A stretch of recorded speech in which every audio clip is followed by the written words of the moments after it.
Ahlan wa marhaban, élèves première bac scientifique et technologique. Ce soir, je vous propose une série de 3 exercices concernant la leçon de l'énergie potentielle, de pesanteur et énergie mécanique. Le premier exercice, le voilà. Alors, il s'agit d'un solide S dont les dimensions sont négligeables, qui peut glisser sur un rail.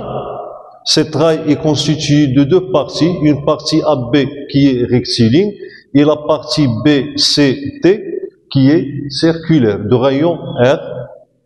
On néglige bien sûr les frottements et on vous donne, voilà, alors on a le rayon de la partie circulaire, c'est 0,5 mètres, AB égale à 2 mètres, de telle sorte que cette partie rectiligne forme un angle avec l'horizontale, θ, qui est égale à 60 degrés. Et le point B, donc l'extrémité de la partie circulaire, donc la direction qui passe par le centre de la trajectoire, qu'on peut le noter par O et B, donc il forme avec la direction verticale un angle θ qui est égal à 60 degrés. On prend G égal à 9,8 newtons par kilogramme. Et puis, on va considérer ce plan qui est horizontal, c'est l'état de référence de l'énergie potentielle. Ça veut dire que lorsque le solide se trouve sur ce plan, son énergie potentielle de pesanteur est nulle. Alors la question 1, on doit exprimer l'énergie mécanique bien sûr de S en fonction de M, G, θ et R. Alors la masse c'est 0,5 kg. Donc pour ce faire, alors on va exprimer l'énergie potentielle. Bon, tout d'abord, alors le solide S, je dois noter que on le libère du point A avec une vitesse initiale qui est égale à 0. Donc là, je dois mettre VA égale à 0. Bon, on sait que l'énergie mécanique, donc au point A, égale à l'énergie potentielle de pesanteur au point A, plus l'énergie cinétique, bien sûr, au point A. Bon, l'énergie cinétique au point A, bien sûr, elle est nulle. Voilà, donc ECA égale à 0. Et je dois donc exprimer tout simplement l'énergie potentielle de pesanteur en A. Bon, l'énergie potentielle de pesanteur en A égale, donc son expression c'est mgZA plus une constante. Alors, on peut montrer tout simplement que la constante égale à 0. Donc, chaque fois qu'on prend l'état de référence A pour cote Z égale à 0, dans ce cas, la constante de l'énergie potentielle est nulle. Voilà, donc C égale à 0. Donc, on doit exprimer tout simplement ZA. Ça veut dire, voilà, donc ZA, cote du point A.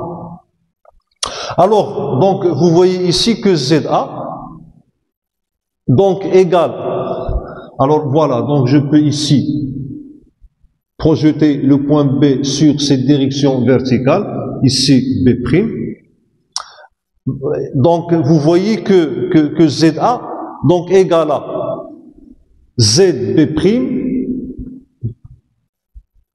voilà, donc, plus ZA moins ZB'. Alors, ZA moins ZB', c'est cette hauteur-là, que je veux noter par H. Donc, on a ZA égale à H plus ZB'.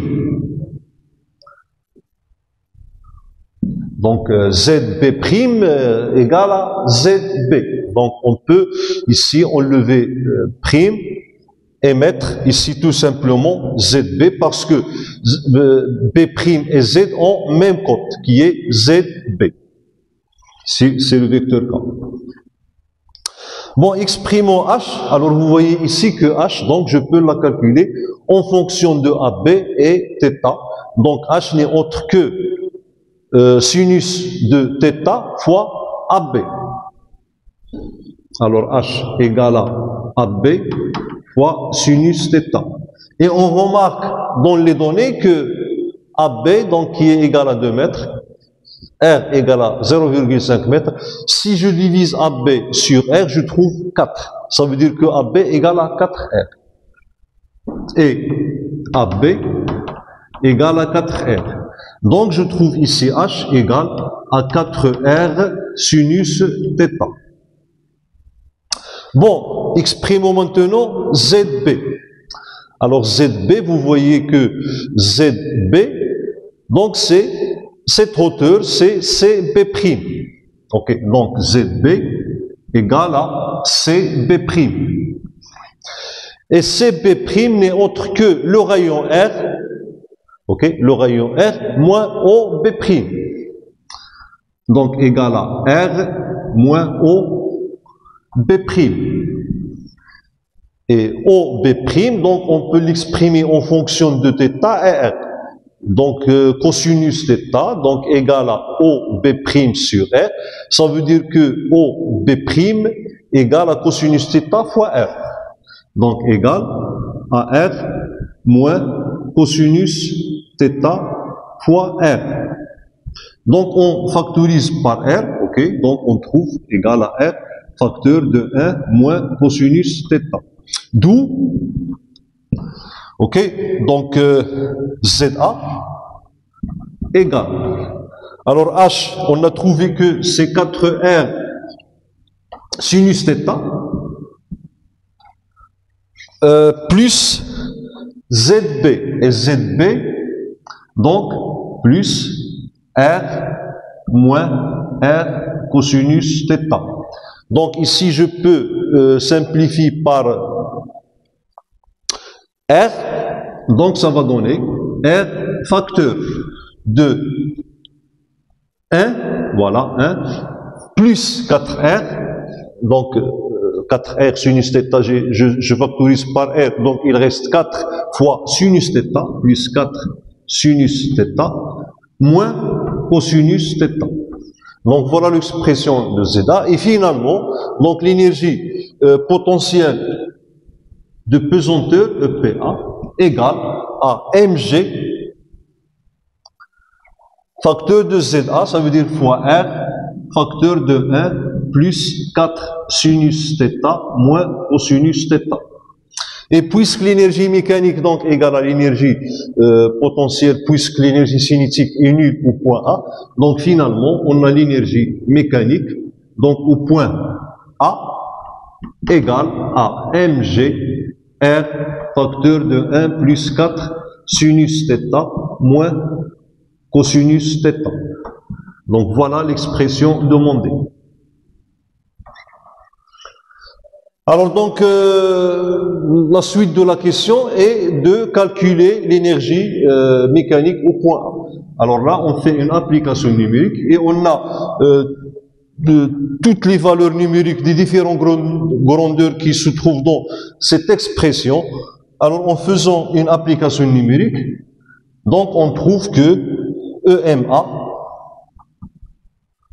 égale 9,71 joules. La deuxième question, on doit calculer l'énergie potentielle de pesanteur au point B et l'énergie cinétique au point B. On commence tout d'abord par calculer l'énergie potentielle de pesanteur, parce qu'on peut trouver son expression et même sa valeur. Alors, donc commençons par calculer énergie potentielle de pesanteur, EPB, donc égale à mg ZB. Et on a tout à l'heure calculé ZB, donc ZB, on a trouvé que égale à R facteur de 1 moins cosinus θ. Et de là, donc, on trouve que l'énergie potentielle de pesanteur au point B égale à mg, donc R facteur de 1 moins cosinus θ. Application numérique,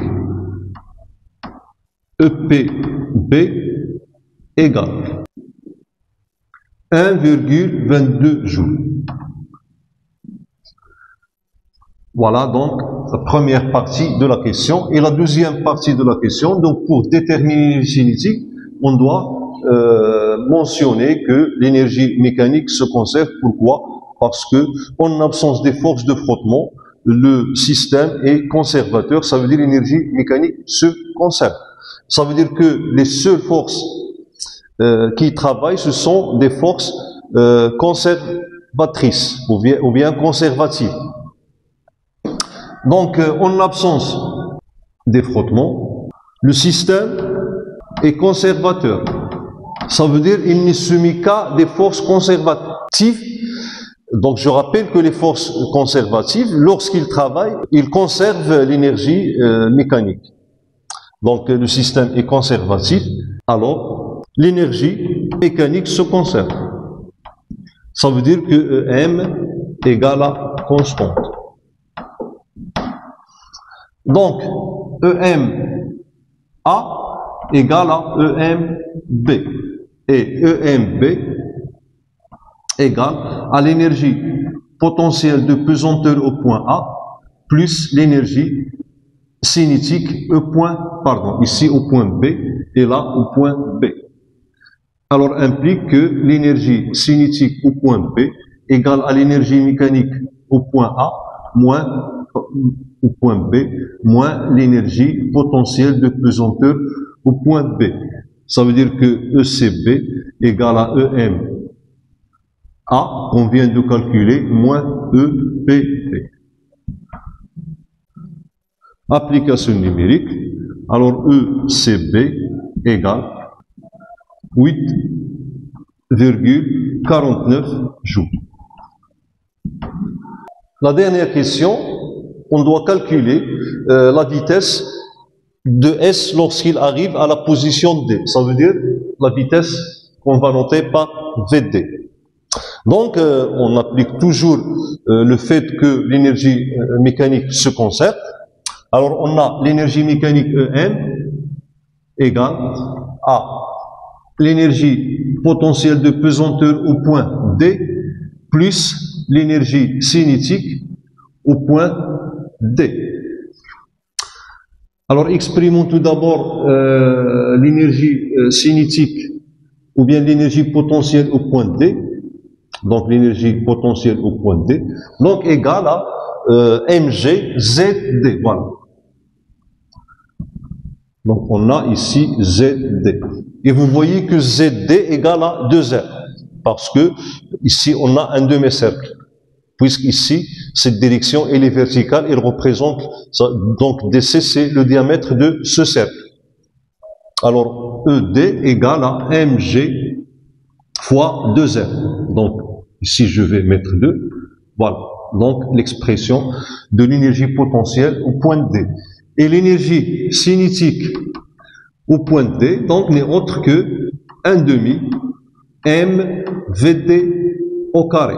Et de là, donc, on va trouver que l'énergie cinétique ECD égale à l'énergie mécanique moins énergie potentielle au point D. Ça veut dire que 1/2, d'où 1/2 mVD au carré égale à l'énergie mécanique. Alors, ici, j'ai pas mis A ou bien parce que on a l'énergie mécanique est la même en toutes les positions occupées par D. Donc, M moins E PD qui est, donc je peux l'exprimer en fonction de cette expression, moins 2 MGR. Alors donc ici, je peux simplifier par M, et je trouve ici EM sur M, et là, donc 2GR, et je multiplie ici par 2, et je trouve finalement que VD égale à 2 EM sur petit m moins, donc 2 fois 2, ça va donner 4. Déjà, je simplifie par m, donc 4 GR, et le tout racine au carré. Alors voilà donc l'expression de la vitesse VD. Application numérique, VD égale 4,39 mètres secondes moins 1. Passons maintenant au deuxième exercice. Une tige homogène de longueur de zèle, alors de zèle, L égale à 0,5 mètres, où sont accrochés à ses extrémités deux corps A et B, de masse MA et MB, alors MA égale à 0,4 kg, MB égale à 0,1 kg. Et en rotation, dans un plan vertical, ici c'est le plan du tableau, autour d'un axe delta passant par son milieu. Ok, donc l'axe delta, elle est horizontale, donc elle est perpendiculaire au plan de rotation, ça veut dire le plan de tableau ici. Bon, donc la rotation s'effectue sans frottement, ça veut dire le contact entre l'axe de rotation delta et la tige s'effectue sans frottement. Bon, on considère la direction A0, B0, donc qui est une direction horizontale, l'état de référence de l'énergie potentielle de pesanteur, et initialement, la tige AB est maintenue horizontale, ça veut dire il coïncide avec la direction A0, B0. Et on repère la position de la tige par l'angle θ, donc l'angle que forme la tige avec la direction A0, B0. À un instant donné, on libère la tige, alors la tige se met en mouvement et on veut calculer le travail des forces appliquées sur le système constitué par la tige, le corps A et le corps B, lorsque la tige balaye l'angle θ, et on va prendre θ égale à 30 degrés. Donc θ égale à 30 degrés. Donc voilà pour répondre à la question. Donc on doit faire l'inventaire des forces. Dans l'exercice, il mentionne que la tige a une masse négligeable. Ok. Donc ici, je dois mettre que la masse de la tige est négligeable. Le système S, alors S égale, voilà, donc notre système S est soumis. Alors à trois forces. On a le poids du corps A, ça veut dire PA, poids de A, et puis PB, poids du corps B, et puis, soi-disant, R, donc action ou bien action mécanique exercée par la tige, ça veut dire réaction de l'axe de delta. Donc le travail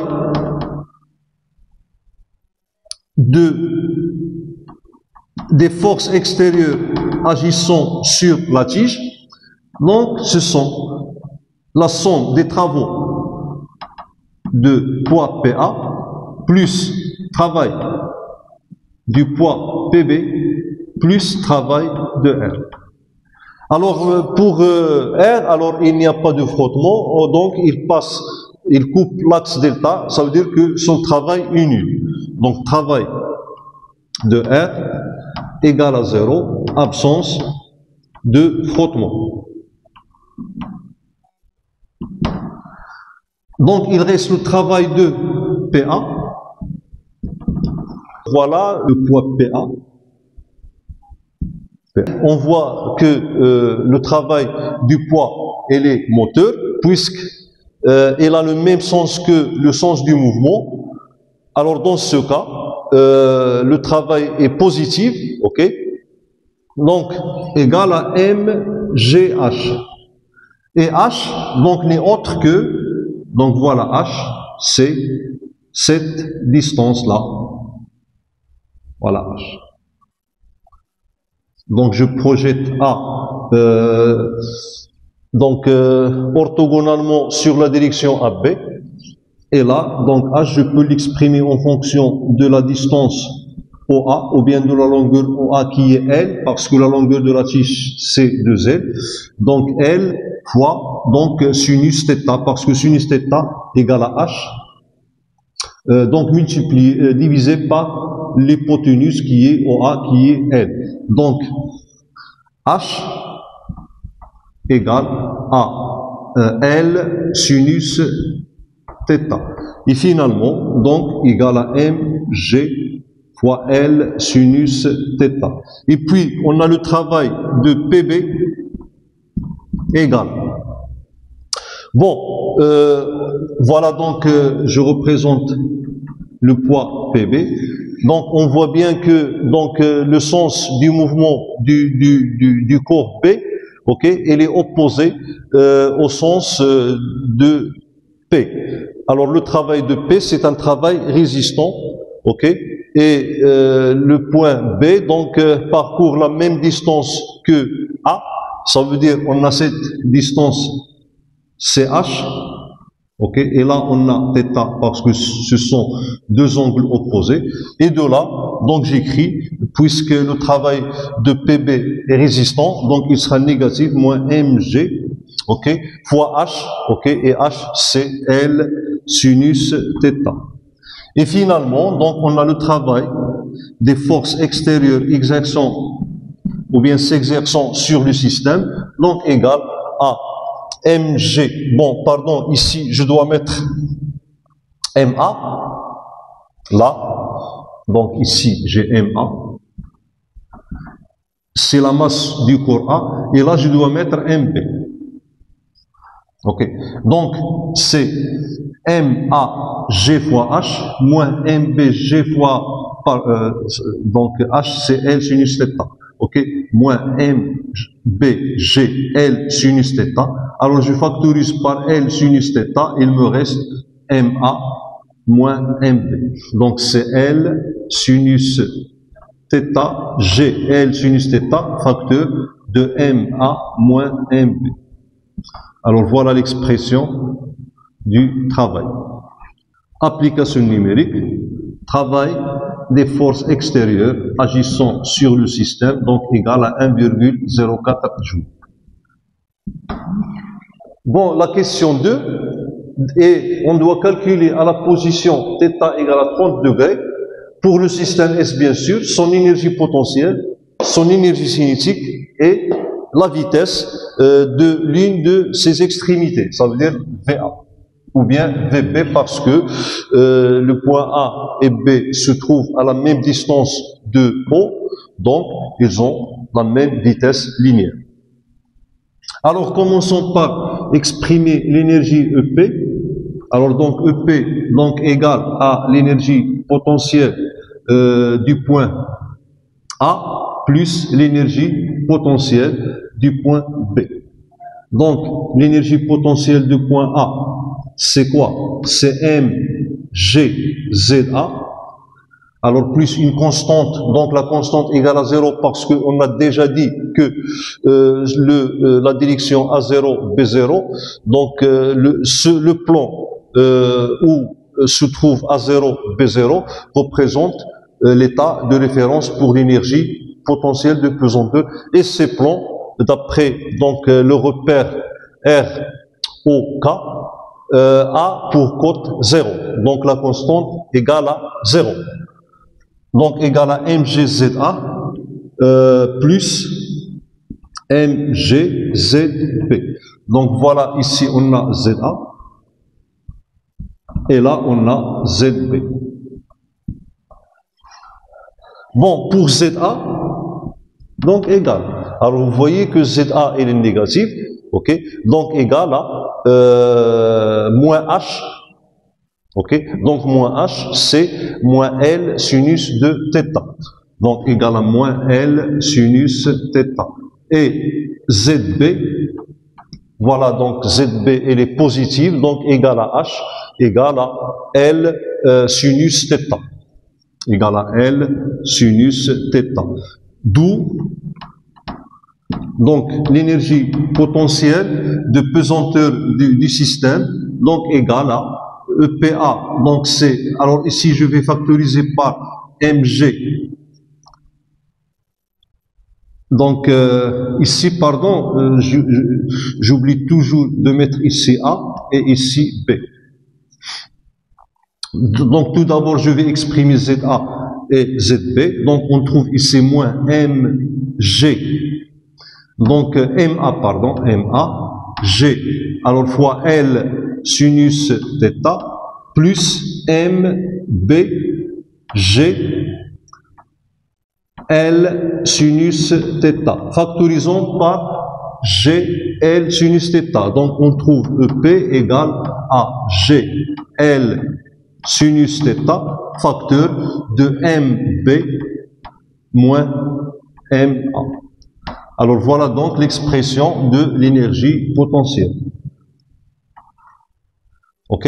Donc égal à l'opposé du travail qu'on vient de calculer dans la question numéro 1. Ici c'est la question numéro 2. Voilà. Donc en faisant une application numérique, ok? Donc EP égale moins 1,04 joules. Pour calculer l'énergie cinétique, ok, donc on doit ici évoquer l'énergie potentielle, l'énergie mécanique, pardon. Alors l'énergie mécanique du système, donc, elle est nulle, ok, parce que à l'état initial, avant de lâcher la tige, on a la vitesse de la tige est nulle, et même chose pour l'énergie potentielle qui est nulle. Ça veut dire que on a EM égale à 0. Tout d'abord, je dois dire que EM égale à constante. Pourquoi? Parce que il n'y a pas de force de frottement. Ça veut dire que le système est conservateur. Donc, EM égale à 0, car il n'y a pas de frottement. Il n'y a pas, ou bien la rotation s'effectue sans frottement. Il n'y a pas de frottement. Alors, on avait vu au cours que les forces de frottement, leur travail diminue l'énergie mécanique. Et EM égale à 0. Ainsi, donc puisque EM égale à 0, et on a EM égale à EP plus EC, donc ça veut dire que EC égale à moins EP. Donc application numérique, EC donc sera égal à 1,04 joules. 1,04 joules. Bon, pour la dernière question, donc je dois calculer la vitesse VA. Donc, on a EC égale à 1 demi mv. Bon, tout d'abord, l'énergie cinétique, c'est la somme des énergies cinétiques de A et B. Alors, la tige, donc, sa masse est négligeable, donc, son énergie cinétique est négligeable. Alors, on a l'énergie cinétique du système, l'énergie cinétique de S, et E, c'est égal à l'énergie cinétique du solide A, ou bien du corps A, plus l'énergie cinétique du corps B. L'énergie cinétique de la tige, elle est nulle. Et on a la vitesse VA égale à la vitesse VB, ok, puisque le corps A et le corps B, j'avais dit qu'ils se trouvent à la même distance du centre ou bien du milieu de la tige. Donc, ils ont même vitesse linéaire. D'où, donc ici, je peux mettre égal à V. Ainsi, donc, EC égale à 1 demi MA fois V au carré plus 1 demi MB fois V au carré. EC égale à 1 demi M A plus MB facteur de V au carré. D'où V égale à 2 EC sur MA plus MB, le tout à la puissance 1 demi. Alors voilà donc l'expression de la vitesse, soit de A ou bien de B. Et en faisant une application numérique, Le dernier exercice, un enfant lance un caillou de masse m égale à 100 grammes à une vitesse initiale v0 égale à 10 mètres par seconde d'un pont d'une hauteur h égale à 10 mètres, ça veut dire l'enfant lance le caillou du point A qui se trouve à la hauteur h de niveau de la rivière. On prend le niveau de la rivière comme état de référence pour l'énergie potentielle de pesanteur, on néglige les frottements et on doit calculer l'énergie mécanique du caillou au point A, puis la vitesse du caillou VB. Alors B, c'est le sommet de la trajectoire ou bien l'apogée de la trajectoire. Et finalement, on doit calculer la vitesse VC, ça veut dire la vitesse à laquelle le caillou arrive au niveau de la rivière. Alors donc vous voyez ici que lorsque l'enfant lance la pierre, il la lance avec une vitesse qui n'est pas verticale. Sinon, donc si il lance la pierre à une vitesse verticale, donc le caillou va tomber sur le pont. Donc il doit le lancer avec une vitesse inclinée de la verticale pour qu'il tombe dans la rivière. Bon, commençons par la première question. On doit calculer l'énergie mécanique du caillou au point A. Alors, petit 1, énergie mécanique au point A, donc égale à l'énergie potentielle de pesanteur au point A plus l'énergie cinétique au point A. Donc, l'énergie potentielle au point A égale à mg ZA, ok. Donc, plus 0. Pourquoi? Parce qu'on va nous prendre le repère OZ dont l'origine donc se trouve au niveau de la rivière. C'est un repère vertical. Là, on a le vecteur unitaire K. Ok, ça veut dire que voilà ici ZA et là ZB et pour ZC donc égal à 0. Donc l'énergie potentielle au point A égale à MGA et MGZA pardon et ZA donc c'est H. Ainsi donc l'énergie potentielle au point A égale à mg fois H. Alors pour l'énergie cinétique, ok, donc c'est 1/2 mv0 au carré et v0 donc c'est va. Et finalement donc l'énergie mécanique au point A égale à mgh plus 1/2 mv0 au carré.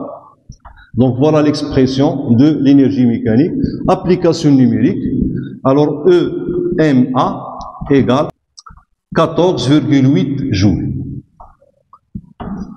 Bon, la deuxième question, on doit calculer VB. Pour la vitesse, bien sûr, donc la vitesse, on peut la décomposer en deux vitesses, une vitesse verticale et une vitesse horizontale.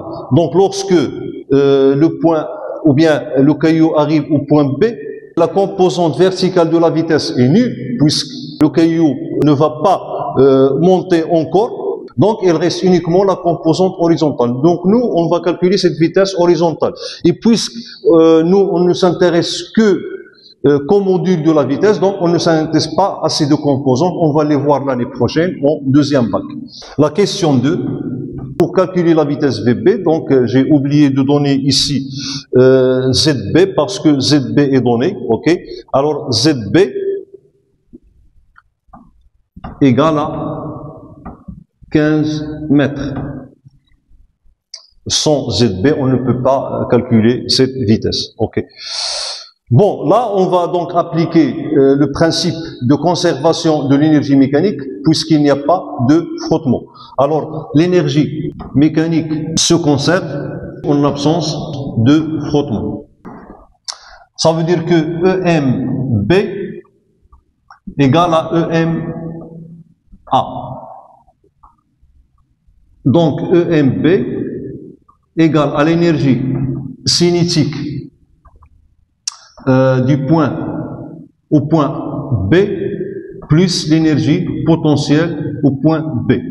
Donc égal. Alors l'énergie cinétique, c'est 1 demi m VB au carré plus l'énergie potentielle, c'est mgzb. Et du coup, donc VB sera égal à donc 2 facteur de EMB sur petit m moins GZB, le tout racine au carré. Et en faisant une application numérique, on trouve VB égale 1,4 mètres seconde moins 1. Dernière question, 3. Donc, on doit calculer VC. Alors, VC, donc, toujours, on applique le principe de la conservation de l'énergie mécanique. Alors, l'énergie mécanique au point C, donc, toujours égale à l'énergie mécanique au point A, conservation de l'énergie mécanique. Et l'énergie mécanique au point C, donc, c'est l'énergie cinétique au point C, plus l'énergie potentielle au point C. Et puisqu'on a pris le niveau de la rivière comme état de référence de l'énergie potentielle, ça veut dire que l'énergie potentielle au point C égale à 0. Il reste l'énergie mécanique au point C égale à l'énergie cinétique au point C. Ça veut dire que cette énergie mécanique égale 1 demi mvc au carré. Et du coup, donc VC égale à 2 EMC sur m la racine carrée. Voilà. Et en faisant une application numérique, donc on trouve VC égale 17,2 mètres seconde moins 1. Alors voilà, c'est tout. J'espère que vous avez compris ces exercices. Donc ce sont des exercices d'application, de tests de compétences et de synthèse. À la prochaine séance.